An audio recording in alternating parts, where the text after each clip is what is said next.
Good evening friend, मैं हिमांशु कुमार सिन्हा आप सभी का फिर से अपने यूट्यूब चैनल पर स्वागत करता हूं। और आज का टॉपिक है CSS कैस्केडिंग स्टाइल शीट। तो आइए हम देखेंगे कि इसका क्या उपयोग होता है, कहाँ इसका उपयोग करते हैं और क्या इसका बेनिफिट होता है। चलिए क्लास शुरू करते हैं। सबसे पहले देखते हैं CSS होता क्या है, डेफिनेशन देखते हैं। CSS का full form cascading style sheet है। कैस्केडिंग स्टाइल शीट का उपयोग वेब पेज के लेआउट को स्टाइल करने के लिए बनाया जाता है।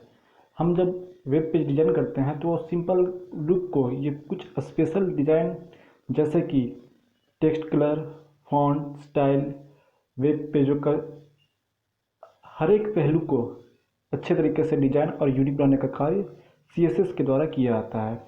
CSS वेब डेवलपर को वेब पेज को सुंदर एवं आकर्षक बनाने में मदद करता है। सिंपल सी बात है, हम ऐसा समझेंगे कि CSS एक ऐसा प्लेटफॉर्म है कि जिसके द्वारा हम अपने वेब पेज को आकर्षित बना सकते हैं, जिससे कि जो भी उस पेज पे विजिट करे वो उस पेज को समझे, पढ़े और देखे कि उस पेज के अंतर्गत क्या लिखा हुआ है, क्या दिया हुआ है। CSS स्टाइल के प्रकार देखिए, बेसिकली हम लोग 3 प्रकार पढ़ेंगे और CSS 3 प्रकार का होता ही है। तो उसमें से पहला हमारा है इनलाइन स्टाइल शीट।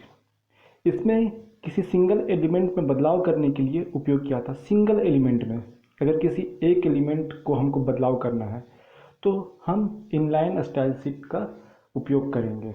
जैसे कि यहाँ पे नीचे एग्जांपल में दिया गया है, हम इस एग्जांपल के थ्रू समझने की कोशिश करेंगे कि देखिए यहाँ पे दिया गया है बॉडी टैग। यहाँ पे स्टाइल एट्रीब्यूट डिफाइन की गई है। जैसे कि यहाँ पे हम देखेंगे कि बैकग्राउंड कलर, देखिए यहाँ पे बैकग्राउंड कलर रेड दिया गया है। तो किसी पर्टिकुलर, मान लीजिए कि ये हमारा फॉर्म है, फॉर्म में ये 3 कॉलम हम बनाए हैं। तो अगर इस पर्टिकुलर कॉलम पे हमको इसके बैकग्राउंड कलर को चेंज करना है तो इनलाइन स्टाइल शीट का उपयोग हम लोग कर सकते हैं। तो ये समझ में आ गया इनलाइन स्टाइल शीट किसे कहते हैं। मतलब किसी पर्टिकुलर चीज़ पे, किसी पर्टिकुलर एलिमेंट या एट्रीब्यूट को अगर हमको चेंज करना है, कुछ बदलाव करना है, तो हम उस इनलाइन स्टाइल शीट से कर सकते हैं। और ये बदलाव क्या हो सकता है? ये बदलाव कलर में हो सकता है, बैकग्राउंड कलर में हो सकता है, फॉन्ट में हो सकता है, स्टाइल में हो सकता है, फॉर्मेट में हो सकता है, कुछ भी। मतलब बेसिक चीज़ हम जो उसका उस चीज़ को आकर्षक बना सकता है, उन सभी चीज़ों को हम वहाँ से बदलाव कर सकते हैं। तो चलिए, उम्मीद है आपको इनलाइन शीट समझ में आ गया होगा। अब हम आगे बढ़ते हैं। Internal style sheet. Internal style sheet में आप टैग के अंदर स्टाइल को डिफाइन नहीं कर सकते।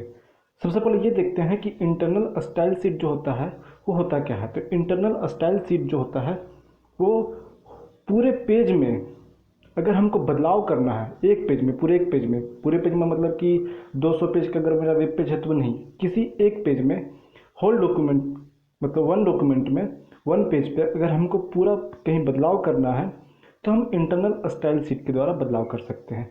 लेकिन एक बात हमें ध्यान रखना है कि ये टैग स्टाइल जो होते हैं वो टैग के अंदर इसको डिफाइन नहीं कर सकते। हम इसे हेड, HTML के हेड में ही उपयोग, हेड सेक्शन में ही उपयोग कर सकते हैं। जैसे कि यहाँ पे हेड सेक्शन इस फॉर्मेट में देखिए, यहाँ पे हम हेड के बाद इसका उपयोग किए हैं, तो हम हेड के बाद ही इसका उपयोग कर सकते हैं। जैसे यहाँ पे लिखा हुआ है इंटरनल स्टाइल डेमो, और उसके बाद हम स्टाइल के अंतर्गत रखे हैं बैकग्राउंड कलर रेड। तो एक पेज के अंतर्गत जो भी कलर रहेगा उसको चेंजेस करने के लिए इसका उपयोग कर सकते हैं। और ये बात हमेशा ध्यान रखिएगा कि इसका जब भी उपयोग होता है इसका जो हेड के अंतर्गत ही, हेड सेक्शन के अंतर्गत ही इसको हम लोग डिफाइन कर सकते हैं। तो उम्मीद है आपको ये समझ में आया होगा। हम लोग आगे बढ़ते हैं। External style sheet. External style sheet नाम से ही क्लियर है कि एक्सटर्नल स्टाइल शीट मतलब कि अगर हम बाहर से अगर स्टाइल को डिफाइन किए हैं, जैसे कि बैकग्राउंड कलर, स्टाइल, फॉन्ट इत्यादि किए हुए हैं, और उसको किसी लिंक द्वारा, सिंपल लिंक के द्वारा अगर हम उस पेज में या तो फिर वेब पेज में अगर हम रखते हैं, तो जहाँ जहाँ उस सेक्शन का उपयोग होना चाहिए वहाँ पे उसका उपयोग किया जा सकता है। यहाँ पे देखिए, एक्सटर्नल स्टाइल शीट के संदर्भ में CSS किसी भी अन्य फाइल से लिंक होती है। CSS किसी भी अन्य फाइल से, जहाँ पे हम जिस फाइल से हम इसको लिंक करना चाहें उस फाइल से लिंक कर सकते हैं। वह फाइल HTML से लिंक टैग से जुड़ी होती है। लिंक टैग से, जैसे यहाँ पे आप देख सकते हैं कि लिंक टैग से यहाँ पे जुड़ा हुआ है। उसके बाद एक्सटर्नल स्टाइल शीट को आपको बार बार CSS कोड में लिखने की आवश्यकता नहीं होती है। बस अगर आप इसको एक बार लिंक कर दिए हैं तो जैसे जैसे इसका टर्म आएगा या तो जैसे जैसे इसका उपयोग होना होगा वो खुद ब खुद उस लिंक के द्वारा उसका उपयोग हो जाएगा। जैसे हम लोग समझ सकते हैं कि हम लोग जब प्रोग्रामिंग लैंग्वेज पढ़ते हैं तो वहाँ पे कॉल बाय वैल्यू और कॉल बाय रेफरेंस का उपयोग करते हैं। तो सेम चीज़ है, कॉल बाय वैल्यू और रेफरेंस में क्या होता है कि हम किसी ऑब्जेक्ट और क्लासेस, किसी भी ऑब्जेक्ट को हम एक बार डिफाइन कर देते हैं तो उसको बार बार ड्राइव करके हम उपयोग कर सकते हैं। तो सेम चीज़ यहाँ पे है कि अगर हम किसी स्टाइल फॉर्मेट या फिर फॉन्ट इत्यादि को अगर किसी बाहर के फाइल में सेव किए हुए हैं तो उसको लिंक रेफरेंस करके हम यहाँ पे उसका उपयोग होल डॉक्यूमेंट, अगर मेरा पेज अगर 300 पेज का है तो उसका उपयोग हम एक बार में डिफाइन करके सिर्फ लिंक करके उसका उपयोग हम बार बार कर सकते हैं। तो ये बेनिफिट हमें एक्सटर्नल स्टाइल शीट से मिलता है। तो उम्मीद है कि आपको ये क्लास समझ में आएगा। एक बार चूँकि इनलाइन, इंटरनल, एक्सटर्नल सब के बारे में एक एक वीडियो मैं स्पेशल बनाऊंगा, लेकिन इसके बाद ही मैं उस वीडियो को बनाऊंगा।